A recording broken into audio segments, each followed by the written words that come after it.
Hello and welcome to the MCQ lecture series. In my previous classes, I have dealt with some of the important MCQs with respect to microeconomics, specifically demand and the analysis of demand with respect to determinants, law of demand, as well as elasticity or price elasticity of demand. In the segue of the same, in this class, I will be dealing with some of the important concepts associated with income elasticity of demand. So let's get started. Here, the first question suggests that income elasticity of demand shows the degree of responsiveness of quantity demanded of a good to a change in dash, to a change in option A price, to change in income, to change in taste, or none of the above. So here it clearly suggests that it is income elasticity, and therefore the underlying change in quantity demanded is obviously because of underlying change in income, and therefore option B is the correct answer. Here what is happening is there is a percentage change in quantity demanded of a commodity due to percentage change in income. In the case of price elasticity of demand, here the component of price was present. In case of income elasticity, the component of income is visible here. So therefore income elasticity of demand shows the degree of responsiveness of quantity demanded of a good to a change in income of the consumer, obviously, and therefore it is denoted like this: percentage change in quantity demanded due to percentage change in the income of the consumer. I hope this question is pretty much clear, which was with respect to the definition of income elasticity of demand. Let us now move to the next, which is talking about the type, and here we are going to look at the different types of income elasticities. Here the question suggests that income elasticity or EY is equal to 0 if given an increase in consumers' income, there is dash change in quantity demanded of a good. Whether there is a slight change in quantity demanded of a good due to underlying change in income, whether there is no change in quantity demanded due to change in or increase in consumers' income, or there is a major change in quantity demanded due to change in income, or none of the above. So for this case, we have to say that whenever elasticity of income or income elasticity of demand is going to be 0 when there is an increase in consumers' income but there is no change in corresponding quantity demanded of a good. To understand this, let us take the graphical analysis here. Let us just look at it, how it is happening. Okay, so here now I am looking at quantity demanded on the x-axis. On the y-axis, instead of price in the price elasticity case, I am looking at the income here. Now what I am saying is, for this to be true, for elasticity or income elasticity of demand to be 0, given an increase in consumers' price, consumers' income, there is no change in quantity demanded. Now what is happening is quantity demanded is staying here itself, irrespective of any changes in income of the consumer. This was y1, this is y2, this is y3, this is y4. What is happening is here, now in this formula, what is happening? Income is changing, but this remains same. So 0 divided by anything is 0, and therefore EY is equal to 0 in this case. Or the formula wise, if you want to understand, it is this. That means percentage change in quantity is not there at all. That means income elasticity is equal to 0 if an increase in consumers' income, there is no change in quantity demanded. Here my quantity demanded is remaining same, the income is underlying income is changing. Okay, so this is how you solve this question. I hope the first type of income elasticity is pretty much clear, when EY is equal to 0. Let us now move to the next question, which is again an important type of question. Here it is saying income elasticity is negative. Income elasticity is negative if the increase in consumers' income is followed by a dash in quantity demanded. For income elasticity to be negative, what is true? The increase in consumers' income is followed by increase in quantity demanded of a commodity. The increase in consumers' income is followed by decrease in the quantity demanded of a commodity. The quantity demanded remains same, and none of the above. So here again we have to look at it from the graphical perspective. What is happening is, what I am saying is, as the consumer's income increases, what is going to happen for elasticity to remain negative? So here again, let us look at it. This is again x, y, quantity demanded and income. I am saying with increase in income, for this ratio to be negative, what happens is as the consumer's income increases, the quantity demanded by that fellow is going to decrease or fall down. So here, as the income increases, what is happening is, earlier I was at this level of income, quantity demanded was Q1, income was Y1. Income is increasing to Y2, quantity demanded is going to decrease. Yeah, this is the case for inferior goods. I have taught about inferior goods in my previous classes, so please you can look into that as well. So as the income increases, I am moving here, so Q2. As further my income increases, I am moving here, which is Q3. So you can which is Q3. So you can see that I'll join all these points. Now the curve is like this. Yeah, it is like this. So what is happening is, as my income was OY1, the quantity demanded was OQ1. As the income increased from Y1 to Y2, the quantity demanded actually fell down.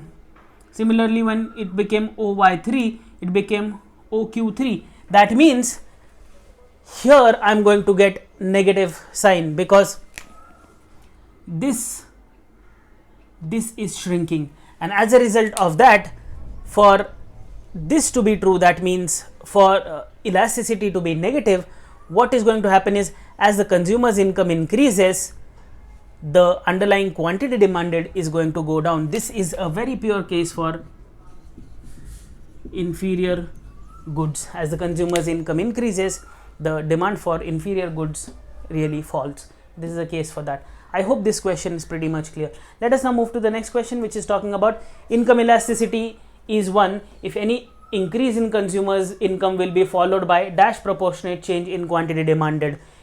And for income elasticity to be equal to 1, an increase in consumers' income should be followed by dash proportionate change in quantity demanded.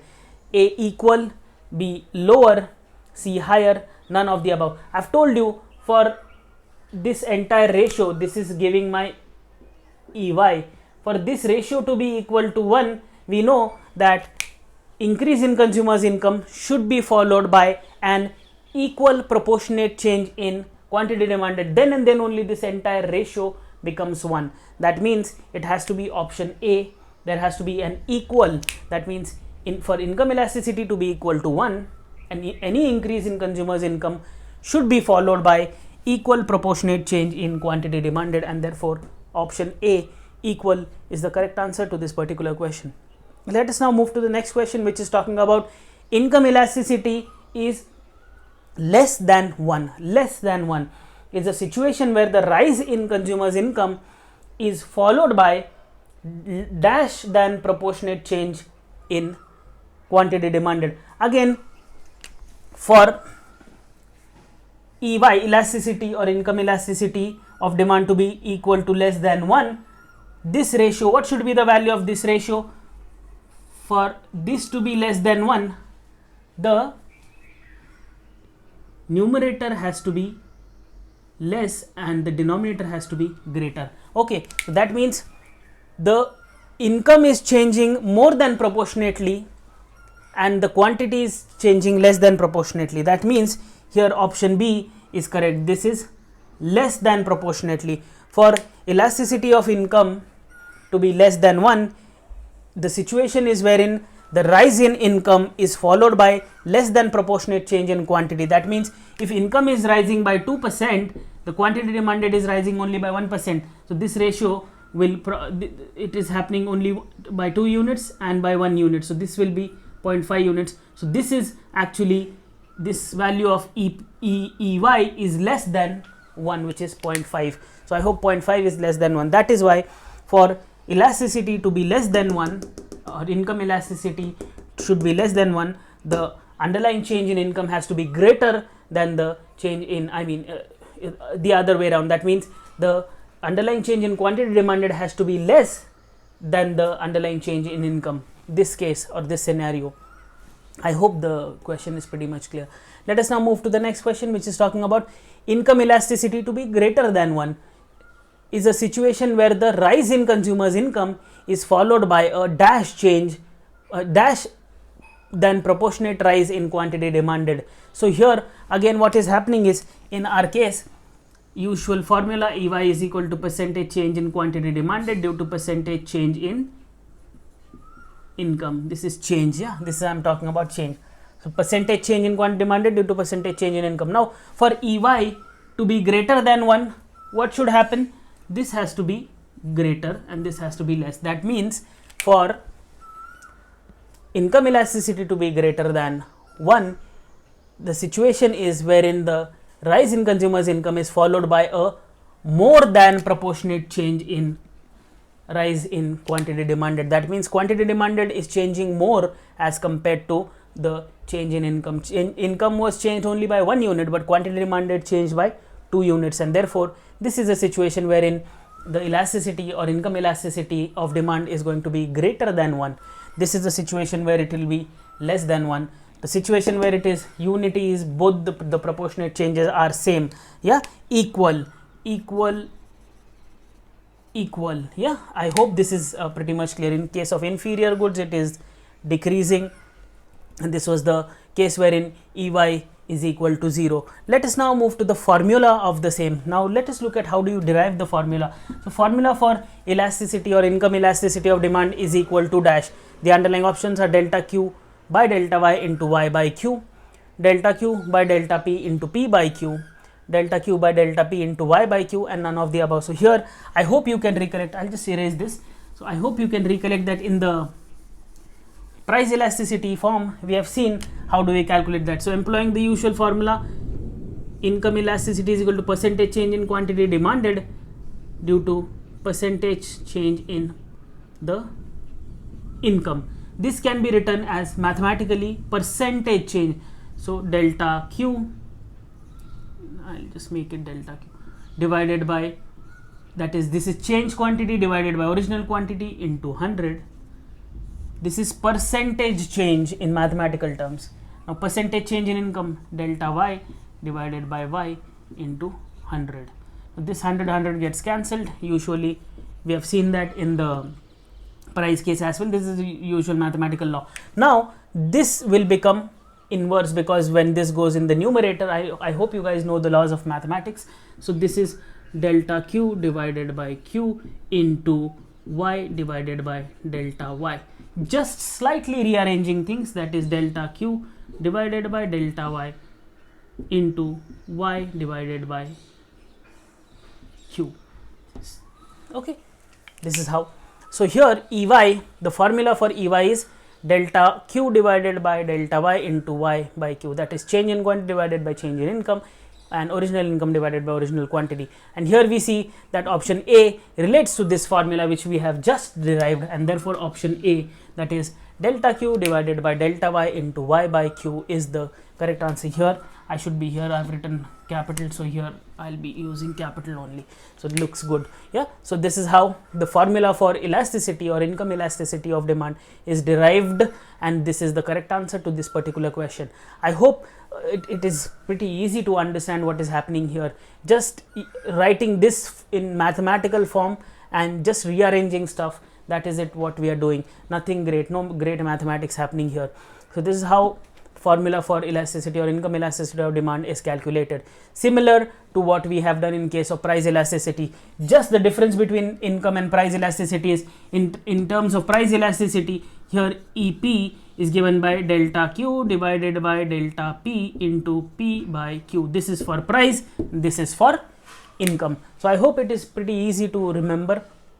Let us now move to the next question, which is cross elasticity of demand. Let us look at what cross elasticity of demand means. So cross elasticity of demand, EXY, refers to the degree of responsiveness of quantity demanded of good X to change in dash.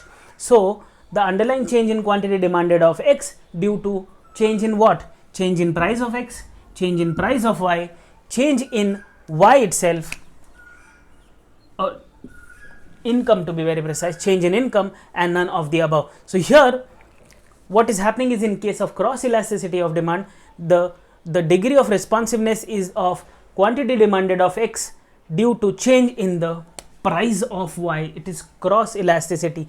Now here what is happening is percentage change in quantity demanded of X due to percentage change in price of Y. So here the correct option is option B, price of Y. What is happening is change in quantity of good X because of the underlying change in price of good Y. So I hope this is pretty much clear. It is obviously the case of complements and substitutes. So this is how cross elasticity of demand is looked at. I hope this is very clear. Let us now move to the next question. If there are two goods X and Y are dash if a reduction in price of Y decreases the demand for X.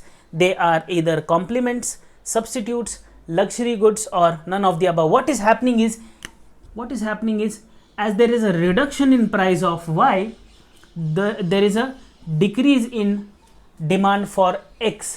Decrease in demand for X. That means both X and Y are substitutes of each other. Okay, they are substitutes of each other. This means that what is happening is the price of good Y is going down. That means let us assume that good Y is coffee, good X is tea. So what is happening is, now I am consuming tea. Okay, I am consuming this, I am consuming tea, but I realize that the price of coffee has decreased. I was drinking tea because I found tea to be cheaper as compared to coffee, but now I just realized that the price of Y, that means here our price of coffee has gone down, and therefore what is going to happen is the demand for X, that means tea, is going to decrease because I am going to prefer coffee over tea now. And that is why whenever X and Y are substitutes, a reduction in the price of Y is always going to decrease the demand for commodity X. So I hope this example makes it easier for you to understand. Therefore X and Y are substitutes of each other. The converse is also true. Okay, the other way around also it is true. Let us now move to the next question. X and Y are dash if a fall in price of Y increases the demand for good X. Fall in price of Y leads to increase in demand for good X. Let us assume that fall in price of Y is equal to petrol and X is equal to car. Now what is happening is X and Y are dash if a fall in price of Y is falling, and as a result of fall in price of Y, the demand for X is increasing. That means demand for cars is going to increase if there is a fall in price for petrol. Okay, so these two are complements of each other. That means if at all there is a fall in price of petrol, the demand for cars which are run on petrol is going to go up. So here whenever we are looking at the complements and substitutes, we see that X and Y are going to be substitutes if any reduction in the price of Y is going to reduce or decrease the demand for X, because I am going to substitute X for Y. And on the contrary, when they are complements, any fall in price of Y is always going to increase the demand for good X. So I hope these two cases are pretty much clear. These were with respect to cross elasticity of demand per se. So I hope all these questions are pretty much clear with respect to, income elasticity, then the types of income elasticities, and then we have seen the formula, how you derive that. Then we also moved towards something called as cross elasticity. As far as the graphs for substitutes is concerned, so cross elasticity graph for substitutes and complements. Okay, this is here I am going to look at quantity demanded of good X, and here I am going to look at price of good Y. Okay, so it is going to be like this. Okay, in case of substitutes it is going to be like this. So if a reduction in price of Y, So when the price of y is going to be this, the quantity demanded is going to be this. So any reduction in the price of y decreases the quantity demanded of good x. When the price was here, quantity demanded of x was this. When the price was here, it was this. So any, this P2, P3. So any decrease in price of good y, any reduction in price of y decreases the demand for x. So as the price decreases, the demand also goes on decreasing. And for substitutes, it is going to be the other way around. So for substitutes, it is going to be like this. Okay. So it is going to be in this fashion. So when, see what is happening is, here I am price of y and here quantity demanded of x. Okay. So what is happening here in the case of complements? In case of complements, if a fall in price of y increases the demand for good x. So here initially the price of y was here, so the demand was q1 at price p1 of y.